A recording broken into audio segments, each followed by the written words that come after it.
Game of Thrones Season 8 has been the subject of endless scorn, hatred, and mockery since its release. This is deserved. After years of masterful and compelling adaptation, Season 8 sunk the franchise into the worst realm possible for an intellectual property: apathy. If Season 8 was always going to be the true ending, why pay attention to anything set before or after it? Why rewatch the show in the first place, even if most of it is still considered top-tier entertainment? All valid questions. Game of Thrones Season 8 tanked any and all hype around anything to do with Westeros and the Free Cities, in the realm of visual mediums, that is, but there is one particular reason why. Hello everyone, and welcome back to Exploring Fiction. The answer to the colossal collapse of Game of Thrones by way of Season 8 can be found in the writing room, and the way said writers handled the characters audiences had come to know and love, or hate. So, why did Game of Thrones Season 8 fail so monumentally? Let's explore.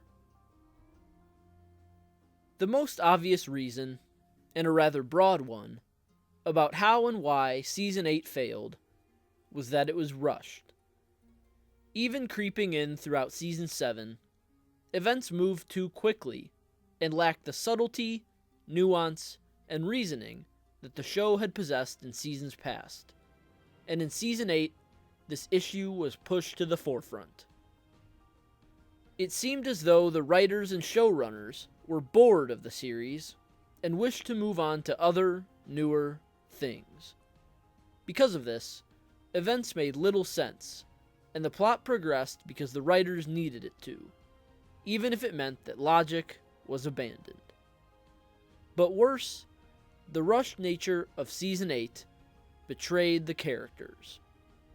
Very few characters were left untouched by the butchering of Season 8, though most were made incompetent, foolish, or worse, merely because the showrunners wished to bring the series to an end.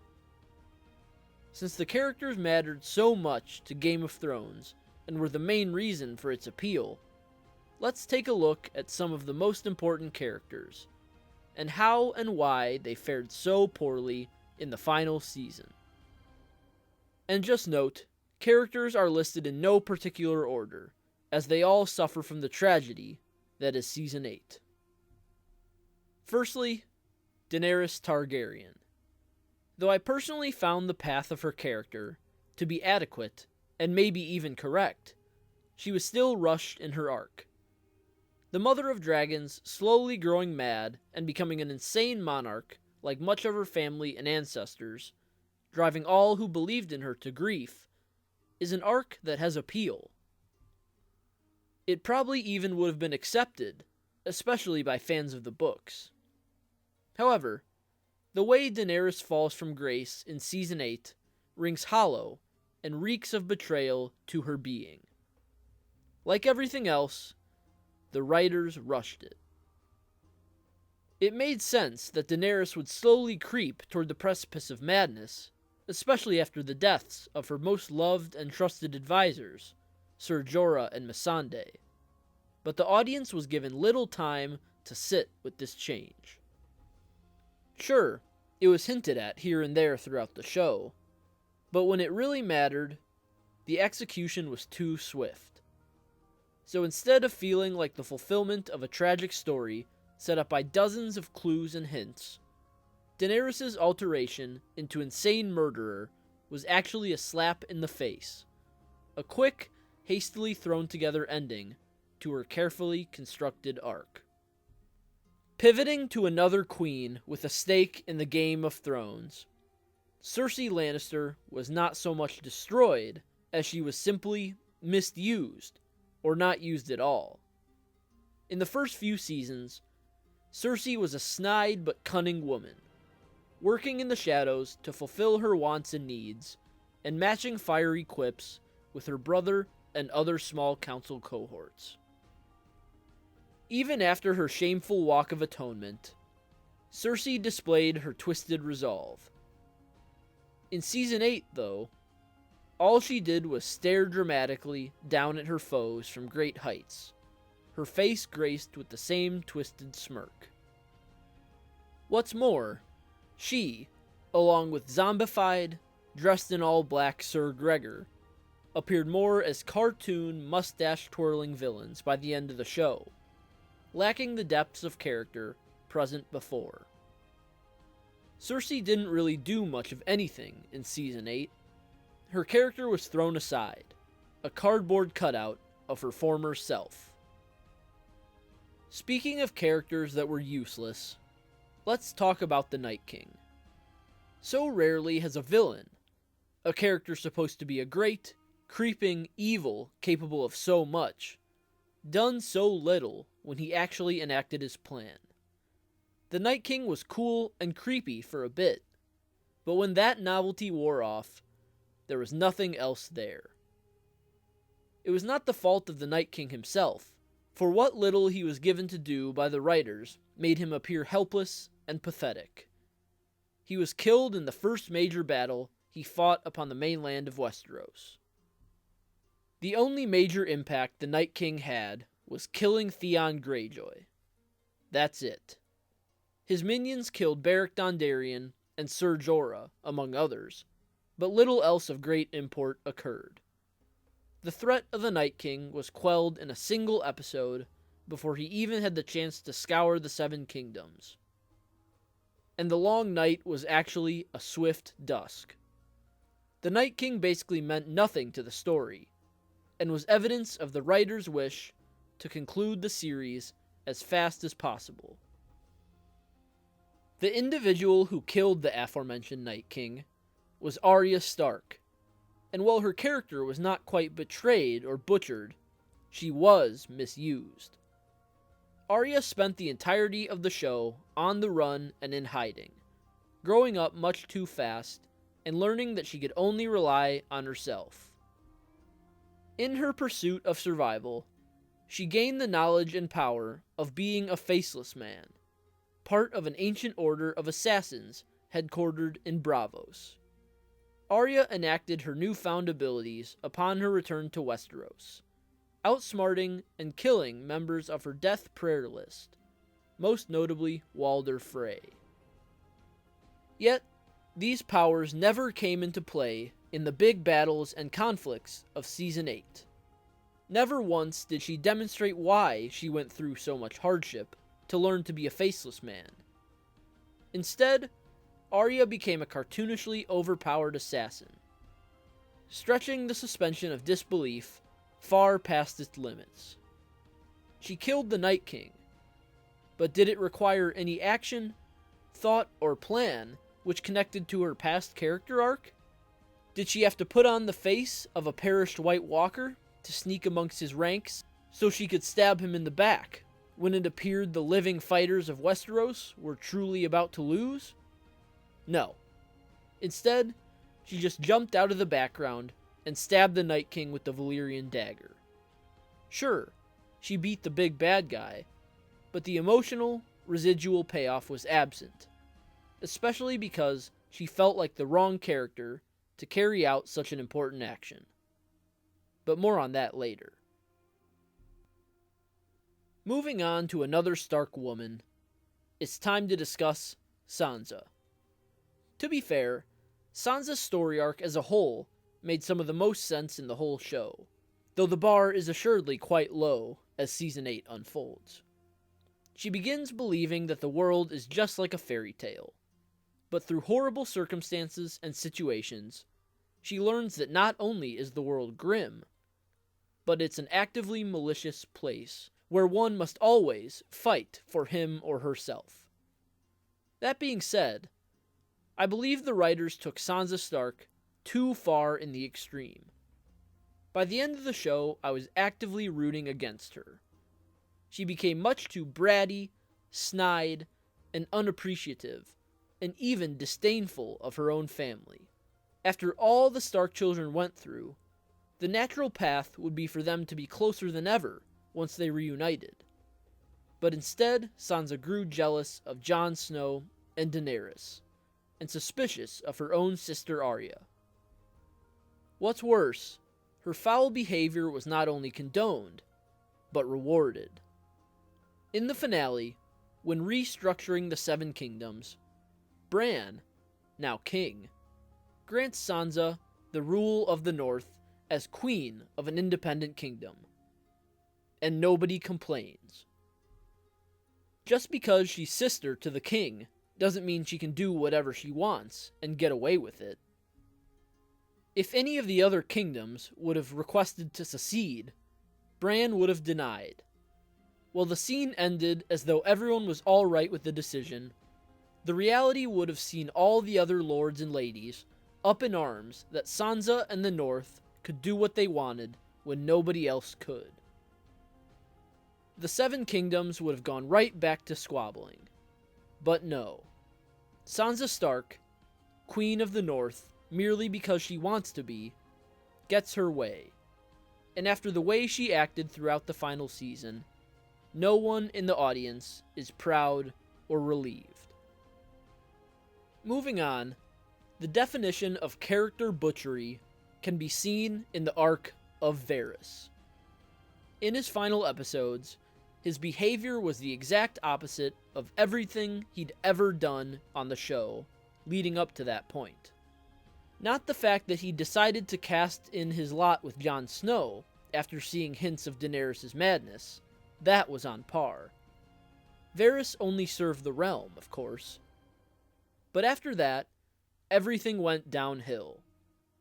Once Daenerys found out his treason, he stayed put, accepting his death.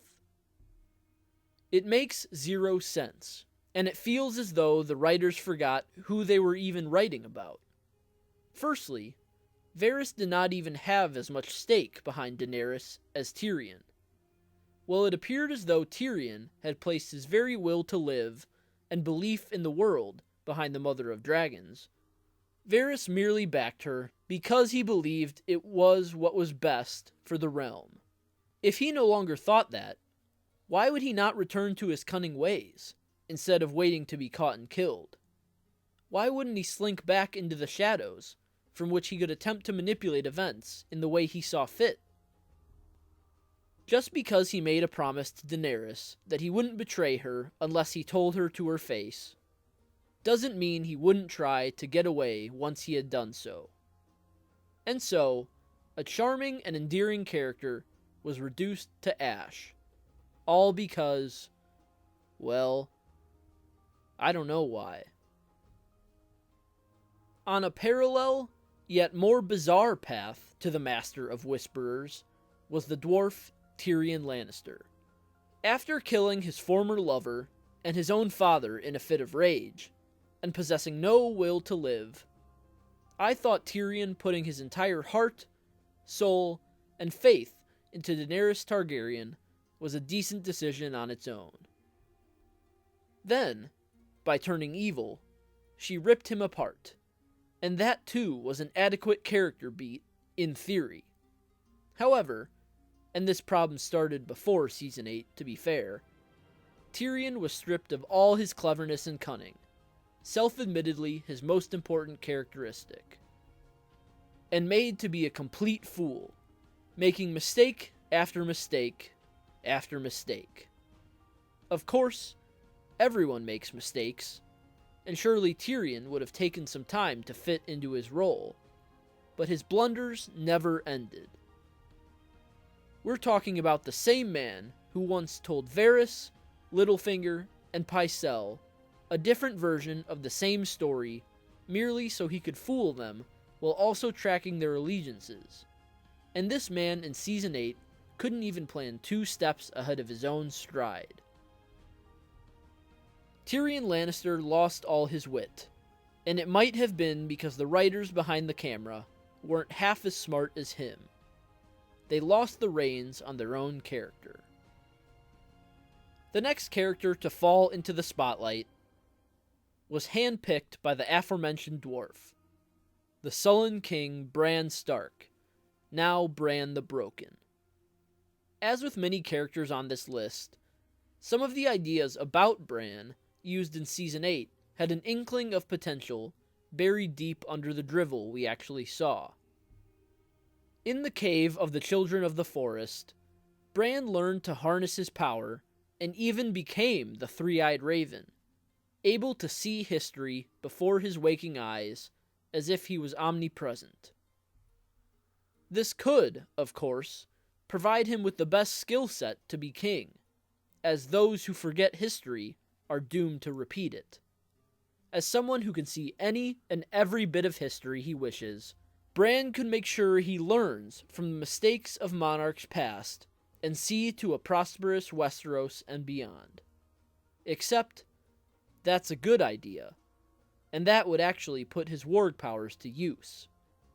Instead, his abilities didn't matter, and he was chosen as king because he had a good story. Plus, Bran was way too stoic and uninteresting to be anything close to a likable character.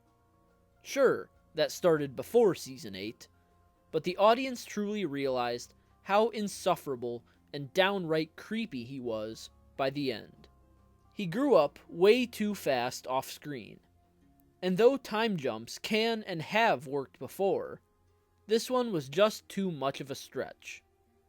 Bran showed zero emotion, and while he assuredly was attempting to fit the wise paragon who's seen too much in his young life archetype, it was just too much.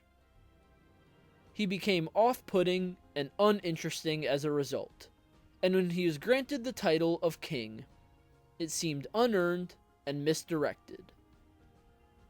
I believe it could have worked in the hands of more skilled and nuanced story crafters, but those were truly missing in this instance. The worst abomination of all, though, may have been a Lannister, not a Stark. What the writers did to Jaime Lannister in Season 8 is simply asinine and inexcusable. In the books, and even in the show, Jaime's entire story arc was built around the idea that he started off as an incestuous, snide scoundrel who eventually suffered great hardships and learned his sister made him a worse person and that he was better off without her.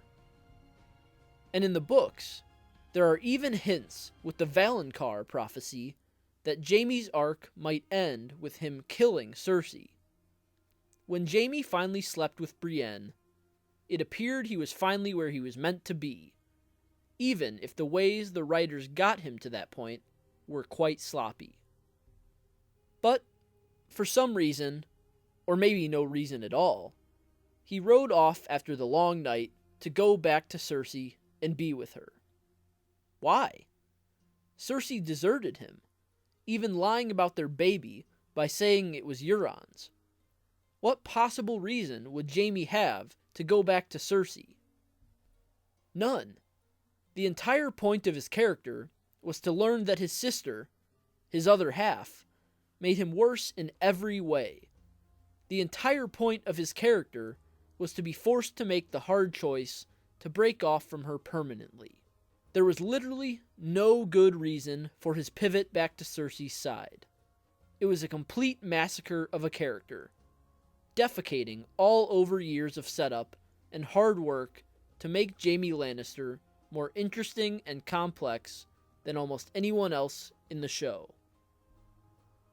But if Jaime's arc was harmed the worst, the most disappointing character work in Season 8 was that of Jon Snow.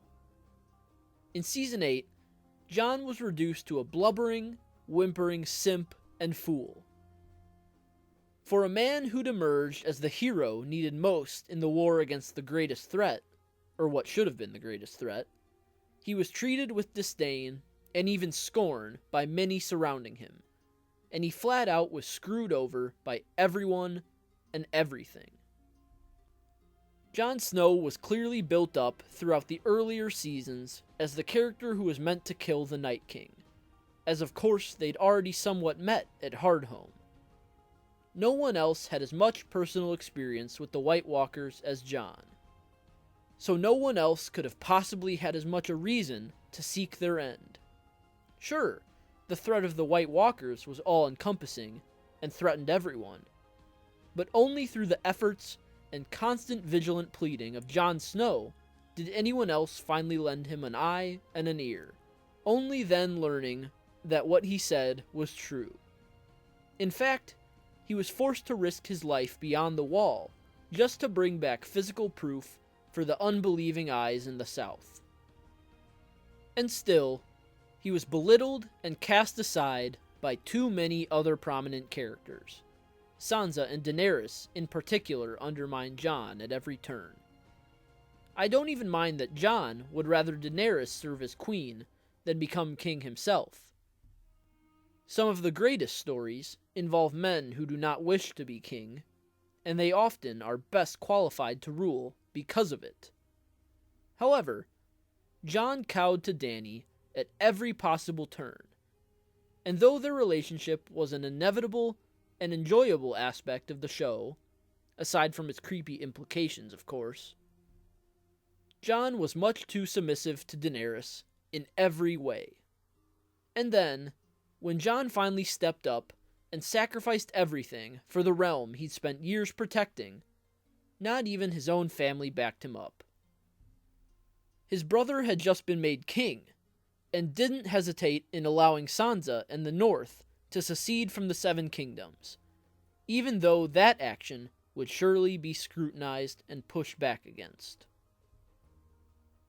So then why was he forced to exile Jon Snow? Refusing to do so would have brought about no more derision than the independence of the North. Instead, Jon Snow was simply tossed aside, a used-up instrument of war, and forced even by his closest family to trek north and never return. He had killed his own lover to save them, and none could repay him in the slightest. What's more, the plot point that Jon Snow was actually Aegon Targaryen never even meant anything for the story at large. The only impact it had was to make Daenerys jealous of him. This didn't matter, though, because she ended up as conquering queen anyway. Just another large or overlooked misstep by the writers. While Jon Snow's fate never had to end happily, his actions and words in the final 2 seasons, especially Season 8, made the conclusion of his arc all the worse. There is, however, just one more character I wanted to touch on. This one holds a special place in my heart for all the wrong reasons, and his name is Grey Worm. To be clear, in the books, I actually like Grey Worm. He serves his purpose, nothing more, nothing less. In the show, though, he is made much more important than was needed, to the point where he rivaled Shae for most annoying and horrible person in the series. Season 8 only amplified my opinion of Grey Worm in that regard. In previous seasons, he wasn't intolerable, though I have no clue why they decided to include a love story between him and Missandei. The man has no reproductive organs. Why would there possibly be a love story involving a eunuch soldier trained to feel nothing since he was a boy? The whole arc felt extremely insensible and only inserted for purpose of adding more romance. In Season 8, though, Grey Worm turned from confusing to downright awful. Beyond all reason, he was the primary enforcer behind Daenerys, ready and willing to commit genocide on a city simply because his queen went mad. He stopped looking at things with a critical eye, and instead turned on his blinders to the atrocities that were asked of him. And then, when Daenerys lay dead in the clutches of her beastly child Drogon, Grey Worm refused to leave the continent of Westeros with the rest of the Unsullied. Never mind that most of them had probably perished during the battle against the White Walkers, and then in the battle at King's Landing. This was apparently a giant threat. Grey Worm refused to yield unless Jon Snow was cast out from his own society, and so King Bran relented. Grey Worm and the other Unsullied set course for Noth to go find peace at the home of the late Missandei. Excuse me? The whole of the Seven Kingdoms is finally united again, but you cannot stand up for the man who ultimately saved you, and instead bow to the whims of a pathetic bald eunuch man-worm? Even if the Seven Kingdoms hadn't sent Jon Snow beyond the wall, how much of a threat could the remaining Unsullied possibly have been? Surely no worse than a group like the Brave Companions from the books. And if Westeros had been united then, as they were now, the Brave Companions would be nothing compared to the armies of the kingdoms. Thus would the Unsullied, who were left, be now. But for some reason, the writers decided that Grey Worm was this huge threat that could only be abated by Jon Snow's exile. And like Sansa Stark, Grey Worm was a character the audience wasn't cheering for who got his way. This, above all, left a sour taste in the mouth of many, including me. Grey Worm was elevated from weird, out-of-place side character to genocidal, entitled idiot, but he got what he wanted in the end. Game of Thrones Season 8 was a train wreck in every way, committing some of the worst writing and execution sins in the history of visual mediums. The worst of all was that it was rushed, and because of, and in tandem with this fact, comes the butchery of almost every character. From Jon Snow, to Daenerys Targaryen, to Jaime Lannister, to Grey Worm, almost no one was safe, and Season 8 turned one of the most talked about series of all time into little more than an unrewatchable mess that left a sour taste in one's mouth. Sure, the glory of the first 4 to 6 seasons, depending on which ones you like the most, will always be there, but the abomination that is Season 8 is like a shadow over the whole thing, reminding fans and casuals alike of the ultimate fate picked out for the characters, the story, and the world by the bored hacks in the writing room. So, that's all for this video. Leave a comment with your thoughts. I'd love to hear them. Leave a like if you enjoyed, and subscribe if you're new here. I'd love to have you. Visit my website, russellawellsauthor.com, for exclusive fiction and more, and sign up for my mailing list for free exclusive content. The links for both are in the description below. And, like always, I will see you next time.